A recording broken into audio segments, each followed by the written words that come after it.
तंफायाय सैहौ अदु फजबनी पामुबनी नुंगशिबनी कलकपनी मिहौबनी येंगनिंगबनी लोयहनिंगदबनी हिरामनी मुक्ता वात थोलब मतौ अदो नुरा कनागे साहुमदा हक्चांगना मांजा ओयहनबिखिबा नुरा नंगी मिची तेंजै अमा पिसुम अनीगी लिरुंग तेंगा थोंग चिनबालगी मिनुक अमना साहुम नायहन कापथोरकपा तेंजैना थमोय लायुम थुमना चंगसिनखिबा खांब थिंगब नंगहौदेदको तंब नंगबु नराइबक थीरेदको निंगथेम नंगबु अदुक मिहौखिब्रा कलकपना सैहौ ओइखिबा नंगी अपाम्बना थोंगा साखिबा नुंगसी पंथोंग किसी चेदहौद्रब पंथोंग खांगु थक्ता केमलदुना मांगहनबनी नंगना चेक्सिनदबना नंगना मिहौबा हेलहौबना नापगी चिलंब सिंगे लेरांगु चानबिदी थोइरबी लेमाई थक्तना खुदना कंथोक मांगहनबिरेदको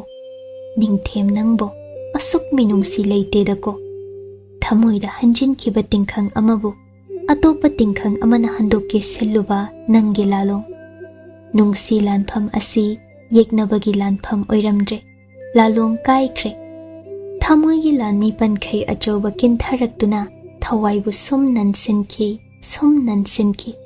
निंगथेम नंगबु वारनिदो कोरौ नुंगजा अदो तरु तरु मयेक कयादी सेंगलिबनो लौथुप लौकोय याउद्रबिनी अतियागी कोरौगा लेचिल मपै सिंगा खतनखिदे नुंगजादुमदि संबानब कोरौ केकु लोटफम लेत्रबा अतियादा इसिंग इमाइदा इमी तारबगुम अतियादगी ममी लिशिंग तहनबा ngamgadawbagi mawongni ngasidi ningthemgi thamoi ahangba atiyana laknabire karibu thoklaba mamit oi pambom oi itat tatana chungje phattaba khudamra aphaba khudamra khanpham loshinpham khangde ningthem asi maidingoni do masada asigumba sahum macha ama hek phangbada leiba ki wada tainagali atai shoirabasu ningthem soiphade aduna sana ipu maiba kaurui mit pambom chongbagi pau ipu maibana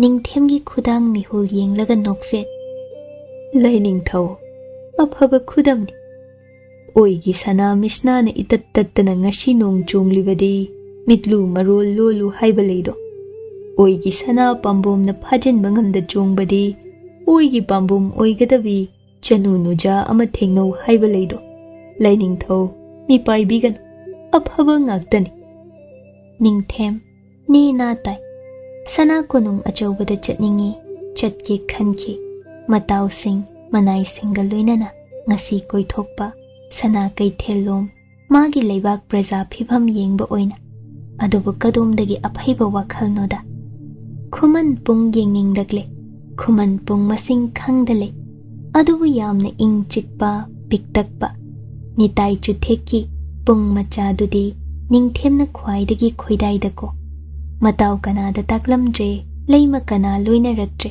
manai kharaga loina magi ayangba yangoi tongduna koithorakle nitai chutheki pung macha yausinkre yangoidagi phan chongtha manai singda onsen noi swaida leyo itongila kanuko wai chili phagani laining tho ningthem matomta pung maning thangba maikeigi Chinga tainaba khuman chingdum machadurom kakhatkening adubu onthokpani nongjado khuman chingthak yobangam khide makhong ani khuman pung machadugi prithi leimaiduna krak krak krak laksenbi phasenbi khragumle kanano chanu nangbo shidana na tomta kari tawramliba nata na pang kana su yauda nupi macha leisabi mapung pharaklabi ama ningthemnadi chahi taramuk hena hangani adubo ahanba ubada ningthem masagi oikhidre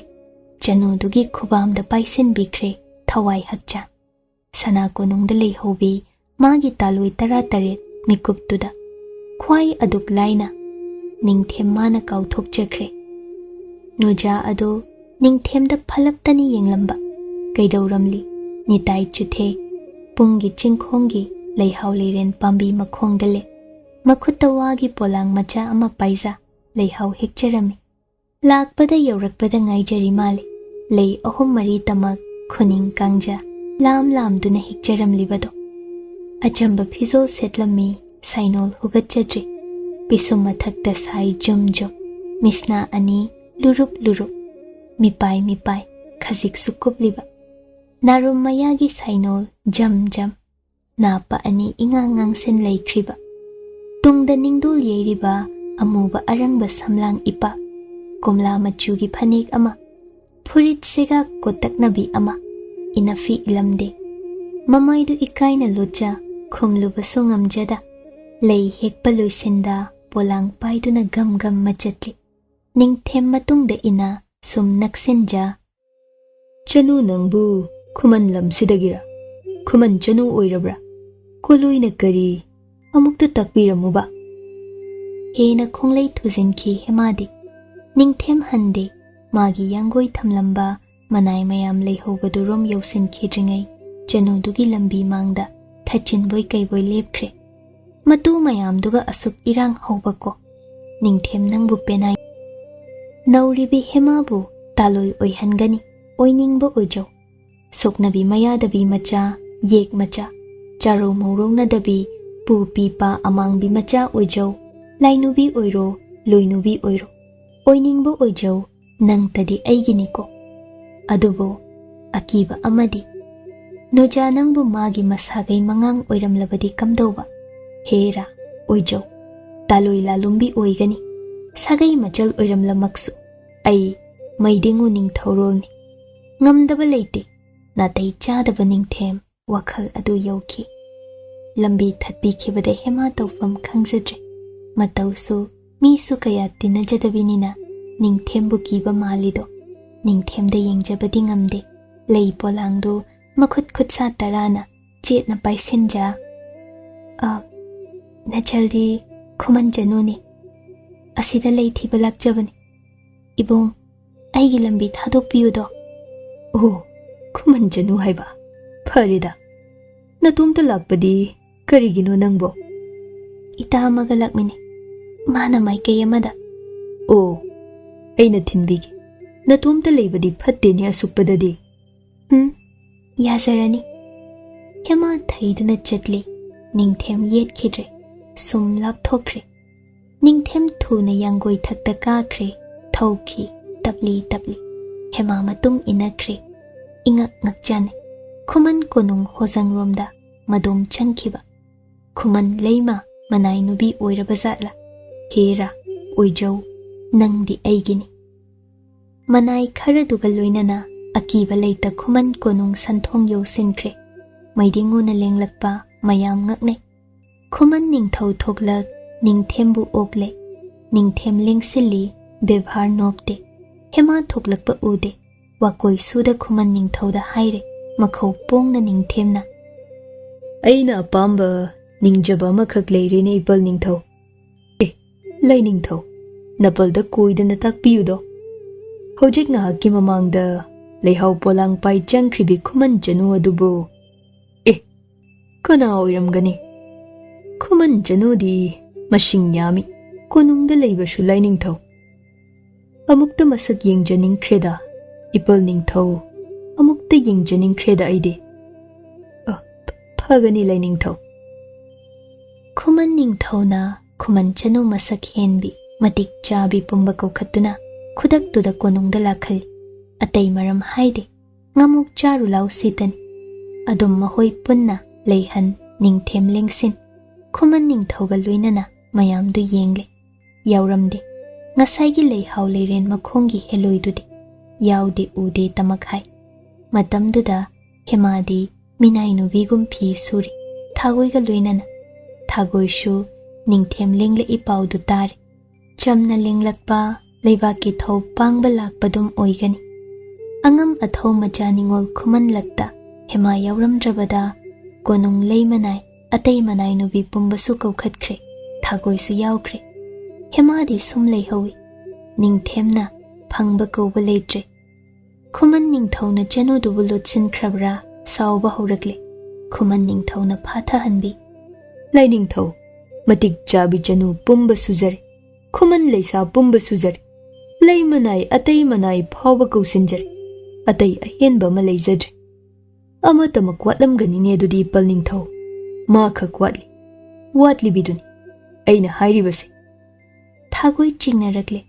Khuman leimada lona hema oiramdra hangatloi. Khudakta leima yathangna hema bu kaurui. Maru lukna jamna adumak lakche. Mayam tilamle. Khuman konung mina pumcho. Ngasai lambida thatkiba tambadunine sidi. Ningthem hairap ubada khanki. Maru lukna mandon leimagi nakta changje. Ningthemna phanglegum. Khuman ningthau da yeng nuklei. Khuman ningthau ne na tai. Atay leisha janu pumba halhankre. Hemada kaishu hairamda ningthem hanki. Nungan bada hemabu makhura khuman ningthau na wa amata haibida sana konungda puduna chatkiba. Ningthemgi manakta pusin loshin biyu haina kathokiba. Manglani yanggoi thoba asi ningthem laining thau oireko. Aidi thogal kai kredako. Hema ikai bana. Nungsi masak khangdri pamu masak udri. Numittugi numidangda hema ningthemgi oi thangba maikaida luhong phanda phamhanki. Potlui lam yobi phazabi sethanki. Mana phazabane phizol nangan bana. Heloi lakle sana konung punglang langkiba.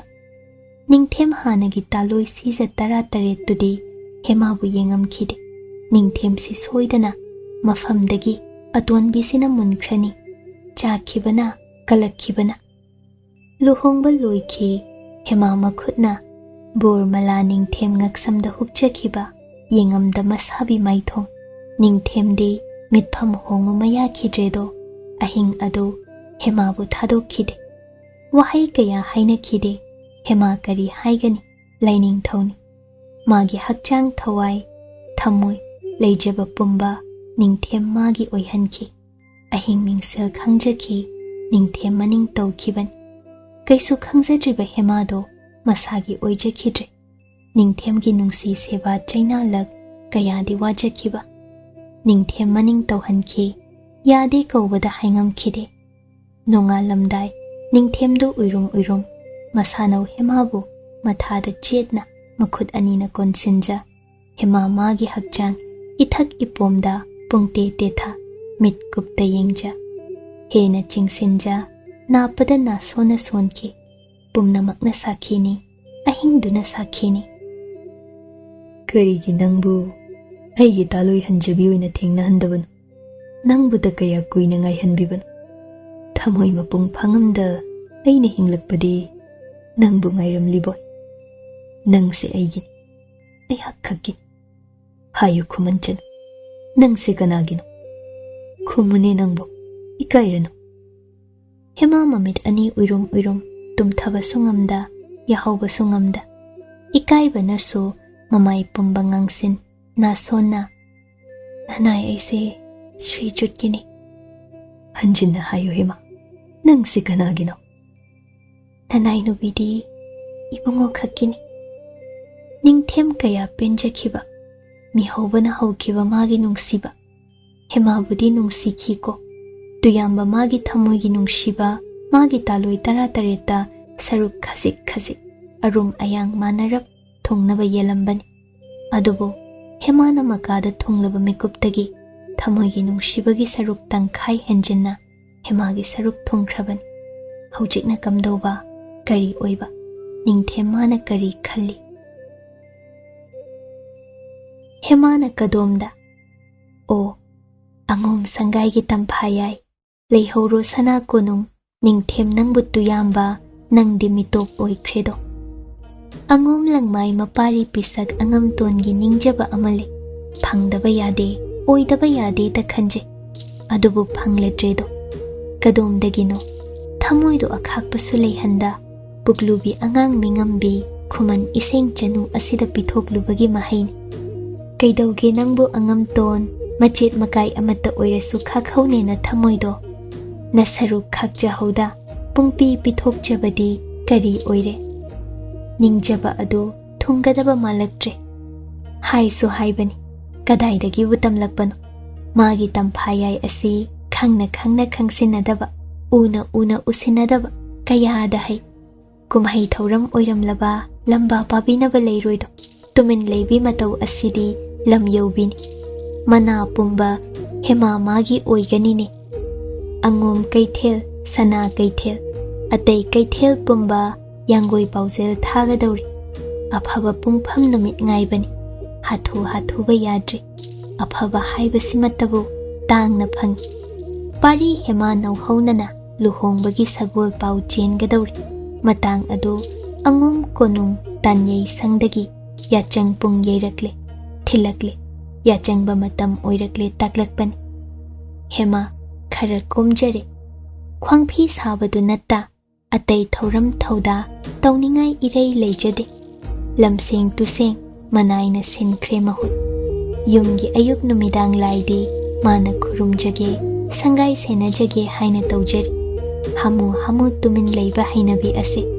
ꯃꯅꯥꯛꯇ ꯂꯩꯖꯔꯤꯕ ꯃꯋꯥ ꯑꯁꯤꯒꯤ ꯃꯊ꯭ꯋꯥꯏꯗꯤ ꯂꯧꯕꯤꯒꯗꯧꯔꯤ ꯎꯁꯤꯟꯅꯗꯕꯤ ꯃꯇꯧ ꯑꯁꯤꯅꯅꯤ ꯑꯇꯩ ꯅꯠꯇꯦꯗꯣ ꯁꯪꯒꯥꯏꯒꯤ ꯀꯥ ꯃꯆꯥ ꯑꯍꯥꯡꯕꯗ ꯂꯩꯔꯝꯕꯗꯒꯤ ꯑꯉꯝꯇꯣꯟꯒ ꯈꯔ ꯌꯥꯁꯤꯟꯅꯕꯗꯒꯤ ꯍꯦꯃꯥ ꯁꯪꯒꯥꯏꯒꯤ ꯅꯤꯡꯉꯣꯜ ꯀꯥꯗ ꯑꯣꯏꯅ ꯍꯣꯡꯖꯤꯟꯈ꯭ꯔꯦ ꯃꯗꯨ ꯃꯥꯒꯤ ꯀꯥ ꯑꯣꯏꯖꯈ꯭ꯔꯦ ꯇꯔꯨ ꯇꯔꯨ ꯂꯩꯖꯩ ꯃꯄꯥꯜ ꯊꯣꯡꯗꯅ ꯃꯇꯩ ꯃꯅꯥꯎ ꯅꯨꯡꯗꯅ ꯄꯥꯔꯤꯅ ꯐꯝꯖꯥꯎ ꯀꯥꯗ ꯃꯥꯅ ꯅꯤꯡꯉꯣꯜ ꯀꯥꯗ ꯑꯉꯣꯝ ꯆꯅꯨ ꯁꯤꯖꯁꯨ ꯅꯠꯇꯕꯤꯁꯤꯅ ꯉꯝꯂꯤꯕꯕꯨ ꯌꯦꯡ ꯄꯥꯔꯤ ꯁꯪꯒꯥꯏ ꯅꯨꯡꯒꯤ ꯅꯤꯡꯉꯣꯜ ꯀꯥ ꯀꯟꯁꯤꯟꯖꯩ ꯄꯥꯔꯤ ꯃꯥꯁꯨ ꯌꯦꯠꯇꯦꯗꯣ ꯂꯝꯍꯦꯟꯕꯤꯁꯤ ꯃꯥꯒꯤ ꯐꯝꯖꯥꯎ ꯀꯥꯗ ꯀꯣꯛ ꯃꯄꯨ ꯑꯣꯏꯍꯟꯒꯦ ꯍꯥꯏꯗꯦꯅꯦ ꯏꯁꯣꯟ ꯁꯣꯟꯖꯤꯟꯈ꯭ꯔꯕ꯭ꯔꯥ ꯊꯃꯣꯏ ꯌꯥꯎꯗ꯭ꯔꯕ ꯑꯉꯝꯇꯣꯟ ꯅꯪꯗꯤ ꯅꯤꯡꯉꯣꯜ ꯀꯥꯗ ꯁꯟꯙ꯭ꯌꯥꯒꯤ ꯂꯥꯏ ꯈꯨꯔꯨꯝꯒꯦ ꯍꯥꯏꯅ ꯃꯐꯤ ꯍꯣꯡꯗꯣꯛꯆꯩ ꯄꯥꯔꯤ ꯊꯣꯡꯖꯤꯟꯗ ꯂꯦꯞꯆ ꯀꯩꯗꯧꯔꯤꯕ ꯍꯥ ꯌꯥꯏ ꯑꯩ ꯆꯪꯂꯛꯀꯦꯅꯦ ꯍꯦꯃꯥ ꯃꯐꯤ ꯀꯣꯝꯂꯤ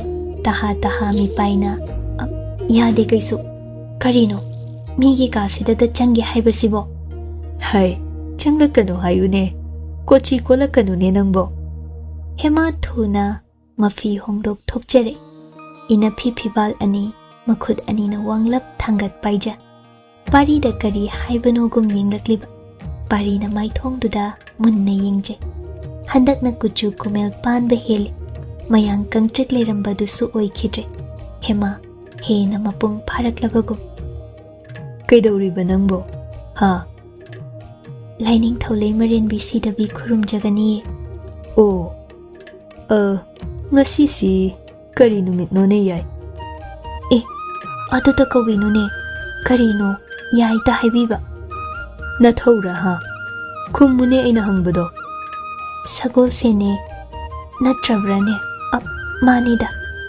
ꯑꯣ ꯁꯒꯣꯜꯁꯦꯟꯗ ꯀꯩꯗꯧꯏ ꯌꯥꯏ ꯅꯪ ꯈꯪꯖꯗ꯭ꯔꯣ ꯀꯩꯗꯧꯅꯤ ꯍꯥꯏꯕꯒꯦꯅꯦ ꯑꯩꯈꯣꯏ ꯑꯉꯣꯝꯒꯤ ꯇꯣꯉꯥꯟꯕ ꯅꯤꯌꯣꯝ ꯑꯃ ꯂꯩ ꯂꯨꯈ꯭ꯔꯕꯅꯤꯅꯦ ꯑꯩꯗꯤ ꯈꯪꯖꯗꯦ ꯇꯥꯛꯄꯤꯌꯨꯕ ꯁꯒꯣꯜꯁꯦꯟ ꯌꯥꯆꯪꯕꯗ ꯌꯨꯝꯕꯥꯜꯂꯕ ꯃꯇꯩ ꯃꯅꯥꯎ ꯄꯨꯟꯅ ꯂꯥꯏꯅꯤꯡꯊꯧ ꯄꯨꯖꯥ ꯇꯧꯒꯅꯤꯅꯦ ꯑꯦ ꯅꯍꯥꯟꯈꯩꯗꯤ ꯇꯧꯁꯨ ꯇꯧꯖꯗꯦ ꯑꯗꯨꯗꯤ ꯉꯁꯤꯗꯒꯤ ꯍꯧꯗꯧ ꯅꯍꯥꯟꯈꯩ ꯑꯩꯅ ꯚꯥꯞ ꯑꯣꯏꯗꯕꯅꯤ ꯅꯪꯗꯤ ꯍꯥꯟꯅꯁꯨ ꯍꯪꯖꯕ ꯅꯠꯇꯦ ꯏꯇꯩꯝ ꯑꯅꯤꯗꯤ ꯏꯌꯥꯝꯕꯒ ꯄꯨꯖꯥ ꯇꯧꯕꯅꯦ ꯑꯗꯨꯃ ꯑꯣ ꯐꯤꯁꯦꯡ ꯍꯣꯡꯗꯣꯛꯄꯤꯔꯛꯎꯗꯣ ꯑꯗꯨꯗꯤ ꯑꯃꯒ ꯋꯥꯠꯂꯤ ꯑꯉꯣꯝ ꯅꯤꯌꯝꯁꯦ ꯌꯥꯝ ꯅꯍꯣꯏ ꯈꯨꯃꯟꯒ ꯈꯦꯠꯅꯩ ꯈꯔ ꯀꯔꯤ ꯋꯥꯠꯄꯤꯔꯤꯕ ꯁꯒꯣꯜꯁꯦꯟꯗꯤ ꯃꯇꯩ ꯃꯅꯥꯎ ꯐꯝꯖꯥꯎ ꯀꯥꯗ ꯑꯍꯤꯡ ꯂꯩꯃꯤꯟꯅꯗꯕ ꯌꯥꯗꯦ ꯍꯦꯃꯥ ꯆꯤꯡꯅꯔꯞ ꯄꯥꯔꯤꯗ ꯌꯦꯡ ꯑꯣꯏꯗ ꯀꯥꯗꯤ ꯍꯥꯏꯕꯤꯅꯨꯀꯣ ꯑꯣꯏꯗꯕꯒ ꯂꯩꯔꯦ ꯊꯥꯖꯗ꯭ꯔ ꯏꯇꯩꯃꯅꯤꯗ ꯍꯪꯖꯧ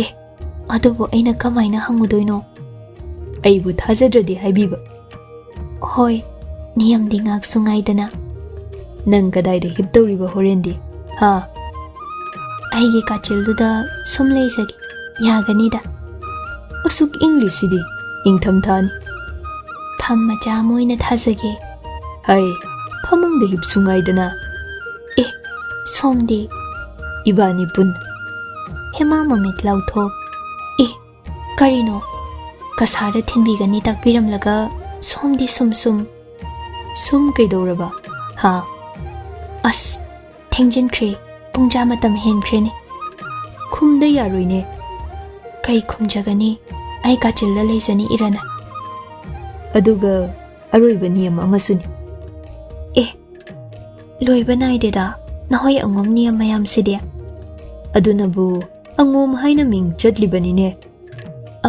Takbiyo, thengkhredo. Ahingda nungshina nangna aibu mingaw ama kawada. Pangai haibire. Aise khara pangi kaisu ahenba khangde khangbi male. Oidabane adumadi ai khangjai. Nattene. Thajadra itaimanida hangjaru hojima. Kaino, adubu karam hangluni, ikaiba wani. Adu oiragana niyam nga udo. Kasar chatri phaude nang aibu nungshina mingaw amadi kawbadai. Hema suktuna prap chatki. Parina matung romdagi. Kawdrabadi angom dasa tagani ko nahag thagta. Yamna luba yumban lon. Hek aibu mingaw ama kawdraba. Angom sangay nungshi mahilangani. Laining thaw laymarimbi ima lingsilu yaroidawrini ko. Hema tasina kidrabra. Mathawda mabukning changse. Parina hariba singdu ningaini. Oida paring na mukta paring lingsin lansilakbani. Kamdawni sinatrabadi. Irang haitabi magi tampayay si asum moithem khar tawdaba sungyamak yadredo. Ontho ida irang toba haitabi chanogi mapuroiba oiruba nupa asina hena khatpa taine ko. Yachangbagi sangai laifam khuding anidu khurumine amane hende amana tadredo. Khambrang laining thomangda makhut anilona mit mari uishin parina yet hemana oi machi lengda khuru kun leiriba. Yengbagi penai dredo. Ahing nungyay oishilamdaini. Pamjaw kado mayna musi. Hemana matomta pamungda hipli. Chiptuna paglangda may onsin. Kachildana parina ichaw na pam machaduda. Pamboy hippoy. Hemaromda may onsilli. Tumin layne. Hema tumsin na basakrabani. Machi amukta buling lade masadu. Parina nokliba. Ingbanas lo amuktoiba. Ingthamtha yak laurabani. Laymayda thariba pham machado chawkraba mana lingsinbada chandri. Masado laymayda tare machi. Kari khaluraba hema mai khazik laythoraktuna. Yamna ingbirabra. Ingde. Tumin namuk layki hema. Phug haugat sambul punsin phamungdagi kumtha. Phungadagi maitan achakpa lauru uraga lai. Chegai chaphuda hap. Kaisu haida parigi nakta thami. Pari yengba tamak yengle. Hemana ngasaine masagi pham thazabani. Parina munduna leikre. Hemagi maphamna phamungda piki. Hema phaizub amasu lauru parigi nakalda thamlambani. Haugatkige tawbada khudang adu tap parigi khutchawna phakre. Aibu inghaningdribasi karigino. Maidagi phaijubtagi puraklibasi. Adubu khudang pharaga hangnabro. Hangdawribani. Phagena pharibanine. Thamka ka samuktoiba kine. Kiyo. Khajiksu ki. Nang aibu ki mandredo. Thadok biyuda. Inaw khuman chanu angambagi thamoi hukhibidugi khudangdo. Madu oina pairuba. Painingle paini. Hojikna nangi. Midyambana hoitambagi lichatse. Aidi. Hema tumin leiki. Pari hena chetna. Hemagi khudang sumpai. Aibu midyambadi haigan. Aidi amadagi helu. Hendum henbi krabanido. Yai. Aibu thazo. Hema tumin leiki. Parina khudangdo thadok lakpaga. Phamungda kaki. Mamai leithok sum hipkre. Pari hipthai. Lumbu sari. Tapnadi hairei. Ahing sina khangsan. Nang khakniko. Aigi tamphay aidi. Pari tumin laikre. Hema mamai su laysilakta. Ahingi amambalakta. Sum khalliba. Amakha khanbiyo. Karamba pambibage. Pari mana thangattai. Hema mai onsilak pari bu yenglei. Makhutna maphaizuk nungdagi lithorei. Masai machui khara semjinjabani. Mamit toina kupi. Kadomdagi thaunano. Hema tapna luthana. Amakhakta khanbiyo. Mingaw sibu. Ithanglen. Isabi angamton. Natraga pari khumkhide masa nongkhat phaglangda makok ngatha ne na ta na hema tabu yengliba jinbal thakha nokhi nokhi hema ngahak tumin pari bu yenglamlaga loyumba hipthabiru yangdo ase thengkhredo ikai ramale phaisup na mamai khumzin tumin leikhre maidu phaglang romdadi amuk onsin khidre khasik hauramba nungshi irang laktuda mathang lendi irak na haure angomba magi ningjaba thongki phangledana mingau amadi ahing adu hemagi yathang inkhide paride ahing mikap amatum khide masa machi lengkhide pari wakhalgi loinai draba ningthau turel sangsarduda hemabu mathada thamja khomlen tumkhun tankhibani tamba adu mingau aduna ngauhanbiri asum irak nei loinaida khamnaida